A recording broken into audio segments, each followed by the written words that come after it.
नमस्कार, मी किरण आयरे. किरण किचनमध्ये तुम्हा सर्वांचं स्वागत. आज आपण आवळ्याचा ज्यूस कसा बनवायचा तो बघणार आहोत. हा आवळ्याचा ज्यूस तुम्ही रोज सकाळी घेतलात तर खूप शरीरासाठी फायदेशीर आहे. तर चला आपण रेसिपी बघूया. तर त्यासाठी काय काय साहित्य लागणार आहे ते बघून घेऊया. तर इथे मी 4 आवळे घेतले आहेत. कढीपत्ता, गूळ, जिरे, काळी मिरी, काळं मीठ आणि इथे आल्याचा एक तुकडा घेतला आहे. तर आता आपण आवळे आहेत हे बारीक बारीक कापून घेऊया. तर हे आपण मिक्सरला लावणार आहोत. तर इथे मी बारीक हे आवळे कापून घेते.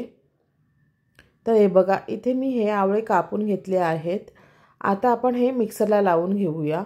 तर एका मिक्सरच्या भांड्यामध्ये हे सर्व मी आवळे घालते आणि यामध्ये कढीपत्ता घालते, जिरे, काळी मिरी, आल्याचा एक तुकडा, गूळ आणि मीठ घालते आणि यामध्ये मी आता पाणी घालते आणि मी हे मिक्सरला लावून घेते. तर इथे मी बघा ही पेस्ट अशी करून घेतली आहे. तर आता आपण हे ज्यूसची गाळणी घेऊन त्यावरती मी हे गाळून घेते. तर इथे आता हा ज्यूस तयार आहे.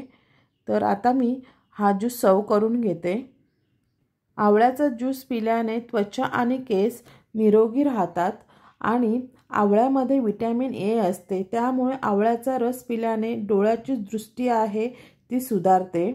तर असा हा आवळ्याचा ज्यूस प्यायला खूप टेस्टी लागतो आणि झटपट बनला जातो. तर ही रेसिपी तुम्हाला कशी वाटली ती तुम्ही कमेंट्समध्ये नक्की सांगा.